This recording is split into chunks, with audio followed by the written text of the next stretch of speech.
नमस्कार साथियों, मैं प्रज्ञा पांडे स्वागत करती हूँ आप सभी का राउज एकेडमी के ऑनलाइन प्लेटफॉर्म पे। देखिए, भारत और कनाडा के बीच के जो संबंध है ये बहुत टाइम से खटास में हमें देखने मिल रहे हैं। और अगर हम बात करें 2023 की, तो इंडिया और कनाडा के ये जो रिलेशन है ये हरदीप सिंह निज्जर की डेथ के बाद, असैसिनेशन के बाद लगातार खराब होते जा रहे हैं। कारण क्यों? क्योंकि यहाँ पर कनाडा गवर्नमेंट के द्वारा एक्यूज किया जा रहा है भारत के ऊपर कि इंडियन डिप्लोमेट्स जो हैं ये पूरी तरीके से मिले हुए हैं। अब आप सोचिए, किसी देश के राजदूत जो आपके देश में यहाँ आकर बैठे हैं, हाई कमिश्नर्स जो इंडिया के हैं जो आपके देश में आकर यहाँ पर बैठे हुए, आप उनके ऊपर इस तरीके के आरोप लगा रहे हैं, ये कितनी गलत बात है। और 2023 से अगर हम बात करें तो 2024 यहाँ खत्म होने वाला है, लेकिन ये जो प्रॉब्लम है इंडिया और कनाडा के बीच में ये लगातार बढ़ती जा रही है। और इसी प्रॉब्लम की अगर हम यहाँ पर चर्चा करें तो कनाडा गवर्नमेंट के द्वारा किसी डिप्लोमेट, छोटे मोटे डिप्लोमेट्स की अगर हम बात करें तो उसके ऊपर तो इस तरीके का आरोप छोड़िए, यहाँ पर इंडियन हाई कमिश्नर, आप मेरे पीछे देख पा रहे होंगे, इन कनाडा संजय कुमार वर्मा के ऊपर तक एक्यूजेशन लगाया गया है कि इनका इन्वॉल्वमेंट हरदीप सिंह निज्जर के असैसिनेशन में यहां पर है।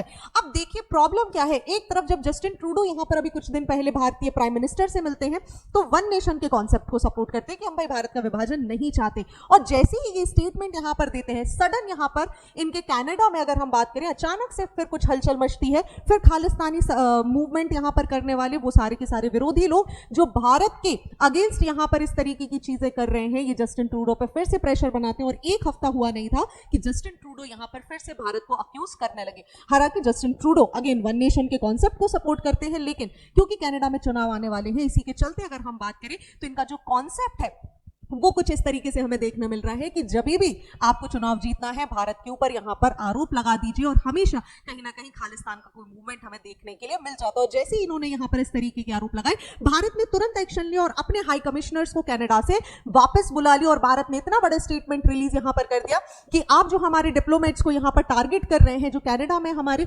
डिप्लोमेट्स है, जो ऑफिशियल उन्हें जिस तरीके से टारगेट किया जा रहा है, बिल्कुल भी ठीक नहीं है। आप जिस तरीके के एक्यूजेशन यहां पर लगा रहे हैं, जो आरोप हमारे ऊपर लगा रहे हैं, बिना किसी सबूत के, बिना किसी प्रमाण के साथ, ये पूरी तरीके से गलत है। क्योंकि 2023 में जब ये घटना घटी थी तो भारत ने क्लियर तौर पर बोल दिया था आप कुछ सबूत लेकर आइए। एक साल बीत गया, कोई सबूत यहां पर नहीं था।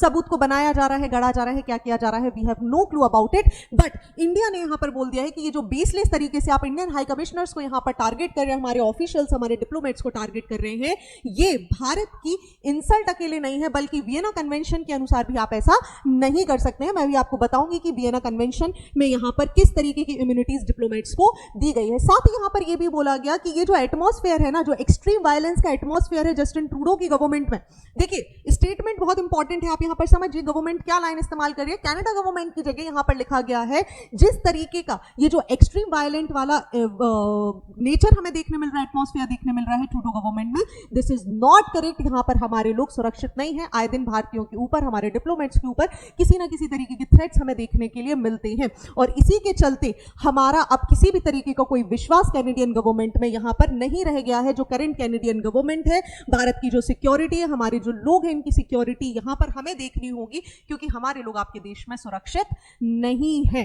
ठीक है, और इसी के साथ जब मैं ये वीडियो यहां पर रिकॉर्ड कर रही हूं, आप देखेंगे इंडिया ने इतना बड़ा मेजर यहां पर ले लिया कि कनाडा ने एक्यूज किया भारतीय हाई कमिश्नर को, और इंडिया में मिनिस्ट्री ऑफ एक्सटर्नल अफेयर्स की तरफ से आप देखेंगे एक प्रेस रिलीज यहां पर आता है, और 6 के 6 डिप्लोमेट्स को यहां पर भारत से एक्सपेल कर दिया जाता है। आप शब्द देखिए, इंडिया एक्सपेल्स कैनेडियन डिप्लोमेट्स, और 6 डिप्लोमेट्स के यहां पर नाम दे दिए गए हैं। 19 अक्टूबर 11:59 तक इनको बोल दिया गया है कि आप यहां से भारत को, हमारे देश से यहां से आप चले जाइए। अब आप समझिए इससे बड़ी चीज क्या होगी। 2023 में कुछ इसी तरीके का इंसिडेंट हमें देखने मिला था। अब 2024 में एक लार्ज लेवल पर इंडियन हाई कमिश्नर के ऊपर एक्यूज लगाना, उनकी फोटोज यहां पर मार्केट में पब्लिश करना, उस पर लोग खुलेआम गोलियां चला रहे हैं, उस पर लगातार लोग यहां पर आग लगाई जा रही है, जैसे रावण दहन किया जा रहा हो, इस तरीके की एक्टिविटीज। क्या किसी भी डिप्लोमेट की सुरक्षा के बारे में प्रश्न चिन्ह नहीं उठाती है? भारत यही सवाल यहां पर कैनेडियन गवर्नमेंट से कर रहा है, और इसी के कारण भारत ने ये जो स्टेटमेंट, भारत ने ये जो एक्शन लिया, इंडिया क्लियरली सेज कि भाई अगर आप हमारे लोगों के साथ ऐसा करेंगे तो हम भी ऐसा ही करेंगे। और जस्टिन ट्रूडो यहां पर फिर से, क्योंकि भाई चुनाव है और चुनाव को यहां पर भुनना जरूरी है कि चुनाव हम जीत जाए, तो फिर से खालिस्तान मूवमेंट को यहां पर लेकर आएंगे। क्योंकि इस समय जो जस्टिन ट्रूडो की गवर्नमेंट है, इसको जो यहां पर सपोर्ट करने वाले जो इनकी अलाइज हैं, वो खालिस्तान, जो एक बहुत ही बेकार सी विचारधारा यहां पर लोगों ने अपने अंदर बना रखी है, खालिस्तान की विचारधारा को लेकर यहां पर बैठे हुए हैं।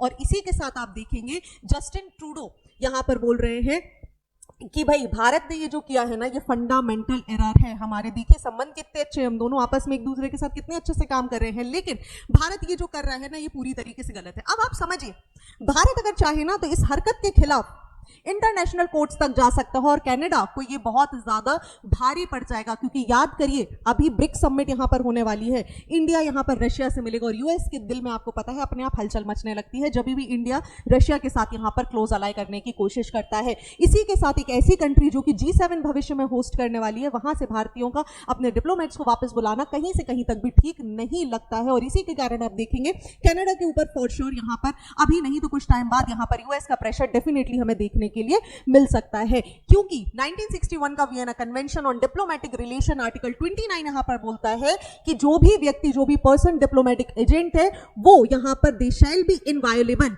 ही shall not be liable to any form of arrest, किसी भी प्रकार का डिटेंशन आप नहीं कर सकते हैं, और जो भी स्टेट है अगर उन्हें यहां पर रिसीव करता है वो उनको रिस्पेक्ट के साथ यहां पर ट्रीट करे, and they shall take all the appropriate step to prevent any attack on his person, freedom और इवन डिग्निटी। अब भारतीय डिप्लोमेट्स की जो फोटो लगाकर उन पर गोलियां चलाई जा रही हैं, क्या ये कहीं उनकी डिग्निटी के साथ छेड़छाड़ है या नहीं? और इसीलिए मिनिस्ट्री ऑफ एक्सटर्नल अफेयर्स ने कहा कि हमारे पास एक नहीं 5 तरीके हैं जिसकी वजह से हम कनाडा गवर्नमेंट को पूरी तरीके से यहां पर कनाडा के ऊपर प्रेशर क्रिएट कर सकते हैं। एक तो हो गया वियना कन्वेंशन, दूसरा यहां पर हम धीरे धीरे जितने भी हमारे डिप्लोमेटिक स्टाफ है हम उसे डाउन साइजिंग करते जाएंगे। रिजल्ट क्या होगा? भारत और कनाडा के बीच में जो रिलेशन है ये और खराब होते जाएंगे। सिमिलरली इंडिया ने जैसे चाइनीज एप्लीकेशन के ऊपर यहां पर बैन लगाया था, टैरिफ्स बढ़ा दिए थे, आने जाने वाला सामान यहां पर महंगा हो गया था, सेम चीज हम यहां पर कनाडा के साथ भी कर सकते हैं। तीसरा स्टेप हमारे पास है वीजा रिस्ट्रिक्शन। आप देख रहे होंगे यहां पर इंडिया रिस्ट्रिक्ट कर सकता है कैनेडियन सिटीजन्स को, कैंसिल कर सकता है उनके वीजा, और आपको पता है कनाडा में जो ज्यादातर सिटीजन्स रहते हैं उनके कहीं ना कहीं पूरे रिलेटिव्स आपको इंडिया में देखने मिलेंगे, जो सिख कम्युनिटी है उनकी रिलेटिव्स आपको यहां पर देखने मिलेंगे। ऐसे में अगर भारत इस तरीके के वीजा रिस्ट्रिक्शंस लगा देता है तो भी प्रॉब्लम बढ़ जाएगी। And last but not the least, Bharat यहां पर बोल रहा है कि हमारे जितने भी ट्रैवल टाइज है उसे हम यहां पर सस्पेंड कर देंगे। India could hold the direct flight between the two countries, जैसा इंडिया ने कोविड पैंडेमिक के दौरान चाइना के साथ किया था कि हमने डायरेक्ट फ्लाइट को पूरी तरीके से यहां पर कैंसिल कर दिया था। तो भारत अगर चाहे तो वो अभी इस स्टेज में बैठा है कि वो कोई भी एक्शन ले सकता है। आपका क्या विचार है इस बारे में? आप मुझे कमेंट सेक्शन में बताइएगा। क्या भारतीय हाई कमिश्नर्स के ऊपर कनाडा गवर्नमेंट के द्वारा इस तरीके के जो एक्यूजिशंस लगाए जा रहे हैं, बेसलेस एक्यूजिशंस जो लगाए जा रहे हैं, वो सही है या फिर नहीं? आप मुझे कमेंट सेक्शन में जरूर बताइए। Thank you and see you soon.